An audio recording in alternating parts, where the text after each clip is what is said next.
Keep kids connected. Learn about the renewal process for the youth library cards that allow parents to select the appropriate access level. Back in October of 2025, we conducted a major upgrade to our catalog system. Silly Strings. Theatre Marionette makes a special stop at the West Irving Library for a one-of-a-kind puppet show. It's a new way to sort of see these stories put to life for them. So it's really great that we're able to do that at the library and to give them another avenue of seeing it for free. Reflection and inspiration. The Irving Black Arts Council presents the annual Black History Month program celebrating love and resilience. Wherever you are, wherever you come from, I think it's important for all of us to come together. This is such a great time to celebrate unity. And in Feature Flix, I speak with Academy Award winner Sam Rockwell to discuss his new sci-fi adventure comedy, Good Luck, Have Fun, Don't Die. I think that it'll provoke hopefully a lot of thought and speculation about AI and the sort of the pitfalls of technology. Yeah. Hello everyone, welcome to Irving Spotlight. I'm Susan Stevens. We begin with some current news. As of today, youth library cards issued before October 15, 2025 are expiring. However, families can easily renew them and are allowed to choose borrowing privileges that best align with their preferences. We stopped by the South Irving Library to learn more about the renewal process and the exciting services the libraries have to offer.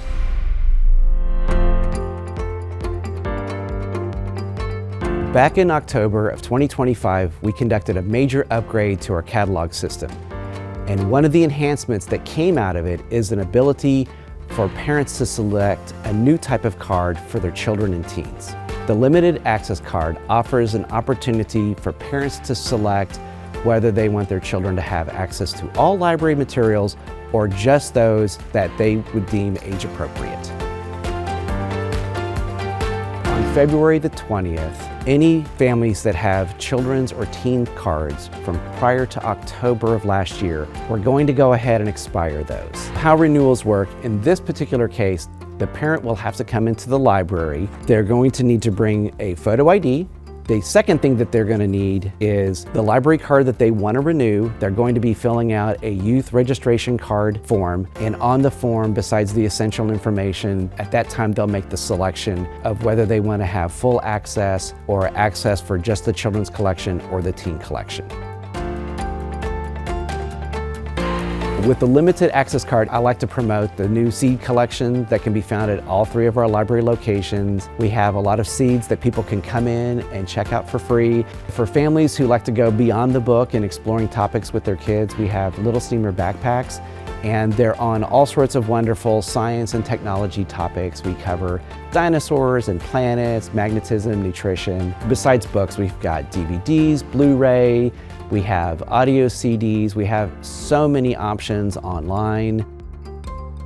There is a lot of things that you can enjoy with the library without needing a card. One recent service that we've provided at all three locations is our AWE computers. These are in the children's areas, and they have wonderful early education games that the child can play and really kind of expand their mind in the area of getting ready to read or math concepts, colors, those types of things. Here at South Irving Library, we have a space designated for families called the Discovery Zone, and we have all sorts of activities that gets the kids ready to read. We've got a little play area for them to enjoy, and we have programs nearly every day of the week. Story times, but even during spring break, there's going to be active programs, there's going to be entertainers to go and see, and there's going to be just things that the kids can chill. They can watch movies, they can do crafts, all sorts of things.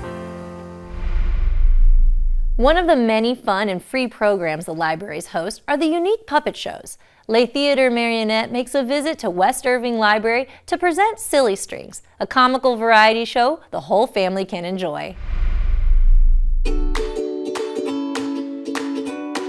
We have the Theatre Marionette. They're coming to do a puppet performance for the kids here. Today we are going to be seeing what is called our variety show. There's things that you know from pop culture, there's trick puppets in the show, and there's familiar faces and different characters that younger and older audiences would be familiar with. So there's something for everybody, so that's what you get when you have a variety show such as Silly Strings. Just because I'm presuming that I could be kind of human if I only had a heart. The fun thing with this kind of show, it's a cabaret show, so we are a very short string marionettes, so we get to interact with the guests. We had a great opportunity that they were able to come actually to all 3 branches of Irving, but one of the main reasons we really wanted them to come is to show the kids this really beautiful, less seen art. So it's really important to show them like the puppets, which is something that we don't see as much of, and so it's kind of a cool, rare experience for them.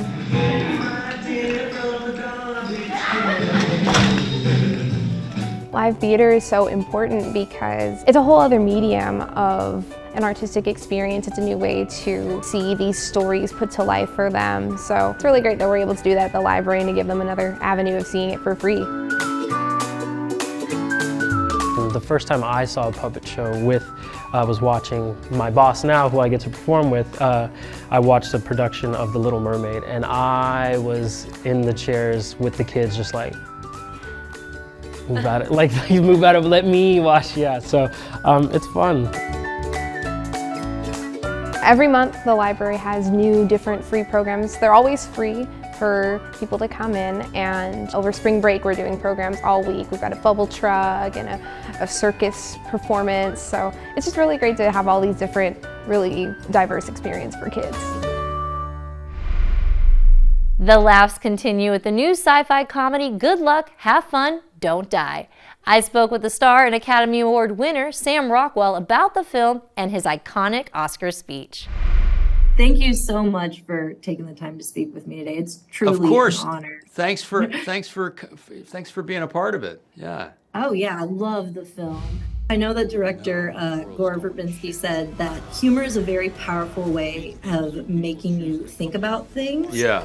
And he finds this film anxiety reducing. Yes. But I was wondering, what kinds of thoughts do you hope the humor in this movie will provoke? I think that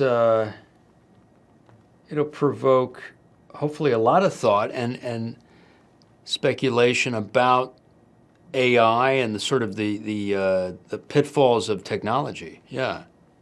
Yeah. To not be a palm reader, so to speak. Mm-hmm. To look for sure. look at the sky and look at people and make eye contact. Yeah. Absolutely. I think it did that for sure. Yeah. In this film, your character walks into a diner That's 107 times, hoping to find the perfect team to hopefully save the world. I was wondering, if you had to save the world today, what room or building do you think you'd want to walk into that you think would have your best potential candidates to help save the world? Oh, man. Jeez. I don't know. I suppose a diner is good. Maybe a grocery store. I don't. What do you think? Yeah, it has to be eclectic, though. Yeah, I don't know. Good question. Maybe people you already know. So I don't know. Maybe.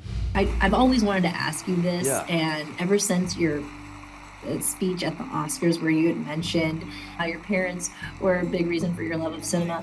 When I was 8 years old, I was called into the principal's office, and my father was looking very solemn. And he said, "We got to go. It's Grandma." And we got in the car, and I said, "What's wrong with Grandma?" And he said, "Nothing. We're going to the movies." My mom and dad's love of movies became my love of movies, so thank you for that, Mom and Dad. I love you. Do you remember which one the movie was that he said it's Grandma? I think that was Rocky. Opening day. Nobody'd heard of the movie. It got a good review in the San Francisco Times. San Francisco Chronicle, and then my dad just said, "Let's go check it out." Yeah, and it was rumored that this actor had written a script, and that they didn't want him for the lead role, and he insisted on playing the lead role. Wow. They wanted other actors, they wanted famous actors, and that was Sly Stone. Yeah. That's incredible. Yeah, That's so yeah. awesome. Well, they're giving me the wrap, but thank Okay. you so much for your time. Thanks for your time. Thank you so much. Entire lives have been building to this night. It's gonna be okay, or it's not. I don't know.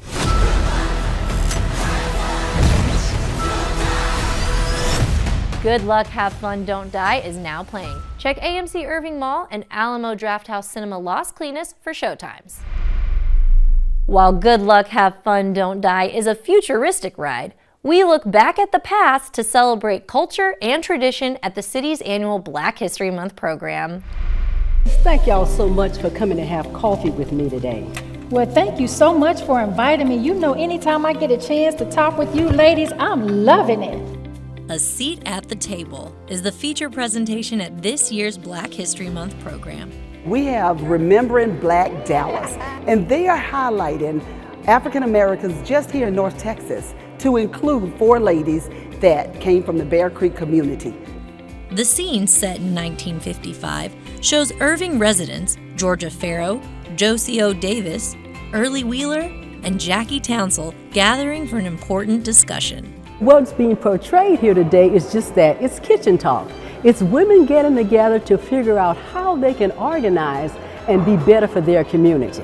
This annual event, presented by the Irving Black Arts Council in partnership with the City of Irving, includes several tributes to significant moments and historical figures. Each year, the United States Postal Service celebrates our history through some prolific African American. This year there's Muhammad Ali. He brought along Muhammad Ali. Here it is, Muhammad Ali Stamp. In addition to that, we have a historical presentation done by Dr. Michael Oyedokum. The contributions to America in the face of challenges is something to be admired and celebrated. My speech is where have we come from and where are we going? Just kind of highlighting the efforts of African Americans in this country, what we're doing and where we're going as a nation. We have developed and made great strides in creating an environment to where all lives matter, but the fight still continues. The jam-packed hour-long program features a variety of moving performances and presentations which give the community an opportunity to embrace our city's diversity. It's so much culturally packed, and not just African American history, but whether you're Asian, whether you're Mexican American, whatever you are, wherever you come from, I think it's important for all of us to come together. This is such a great time to celebrate unity. Uniting to reflect on the past. We want to continue to highlight those people who died, who struggled, who fought, in order that we can have the same equal rights. And to me, it's not about taking anything away from anybody else, but it's about uplifting and appreciating and honoring those who came before us in order that we might have the things that we're having now. It is so important because the young generation, they don't know the history. And if history is not told, it dooms to repeat itself. And with our young people and AI and everything else that they are involved in, they've got to know some basics. And if you're going to teach them the basics, you have to teach them history. I rise, I rise, I rise.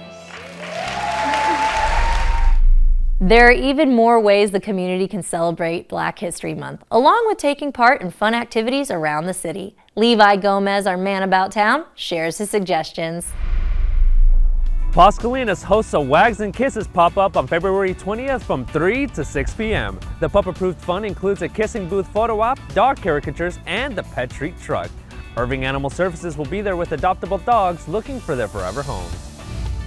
Irving Youth Theater presents Chrysanthemum, the musical. It's a heartwarming children's tale of a young mouse learning to love her unique name. There will be 3 performances at Dupree Theater on February 20th and 21st. Register for Kids Yoga here at the West Irving Library. The class takes place at 11 a.m. on February 28th. This session is designed to help children integrate their bodies and brains to manage emotions and improve confidence. Get ready to curl at a quilling event. It's the art of rolling thin strips of paper into coils and shaping them to create designs. The Craftastic class takes place at 2 p.m. on February 28th here at the West Irving Library. The Lone Star Youth Orchestra presents a concert titled Echoes of Antiquity. The program features music from Romeo and Juliet and A Midsummer Night's Dream.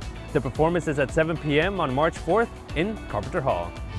The Irving Public Library's largest outreach event attracts up to 15,000 fans of young adult and middle grade literature. Join the fun at the North Texas Teen Book Festival on March 7th here at the Irving Convention Center. Go online and plan your day and check out the many authors who will be there. And that wraps up this episode of Irving Spotlight. Join us next time as we rock out to some Hotel California during 7 Bridges, the Ultimate Eagles Experience, presented by the Entertainment Series of Irving.